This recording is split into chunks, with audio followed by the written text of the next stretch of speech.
Adam Gadon, the so-called American Al-Qaeda who proclaimed himself the media maven, if you will, for Al-Qaeda and was helping to produce a lot of these so-called Al-Qaeda videos that were all over the internet that made Al-Qaeda look really bad and made the Muslims look bad. Should you fail to comply in full, we will deem it sufficient justification to continue to fight and kill Americans. Come to find out, Adam Gadon's real name was Adam Perlman. And not only was he, in fact, Jewish, he was the grandson of a member of the board of the Anti-Defamation League. And if you've been following the history of the Anti-Defamation League, you will find out they've been very much involved in covertly supporting a lot of these so-called American Nazi movements. In fact, all the way back, just about the time of World War II, there was this scandal where the head of the American Nazi Party, which had a total membership of like 6, and yet they were getting all this press, was arrested for embezzling from his sponsors, which turned out to be the ADL, so that kind of blew up in their faces. So anyway, we have Adam Perlman, and he's been going around saying, I'm Al-Qaeda, I'm Al-Qaeda, see, I got a turban on my head, I'm a terrible Muslim, gotta hate me, gotta be afraid of me, and of course everybody's laughing at him now because we all know who he is. Okay, so they have brought in the understudy, and there is a new American Al-Qaeda named Yosef al-Khattab.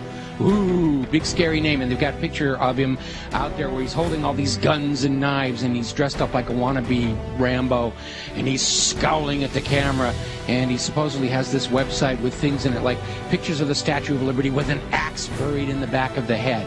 I mean, very heavy-handed, very over-the-top. There was also a link to a puppet show mocking Danny Pearl's beheading. Take a look.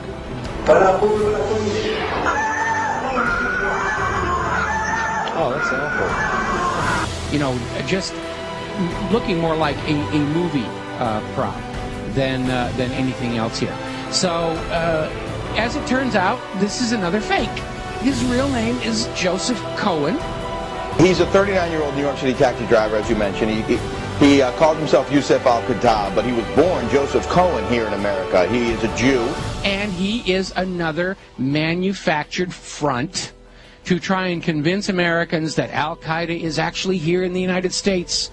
And this is why we've got to be doing this, doing surveillance on the American people and reading their email and listening to their phone calls and all this stuff, because you never know when we're going to get into a situation with the American Al-Qaeda. And it's all a front. It's a fake. He's up there. He's there to try and create an enemy that doesn't really exist in order to justify the totalitarian treatment of the American people and to encourage us to go and attack them before they kill us. They're already here on the home front. We've got to go bomb those gosh darn Muslims, because they're infiltrating America, and they're ripping tags off of couch cushions, and they're causing global warming, and we've got to go and it's nonsense. It's all war propaganda.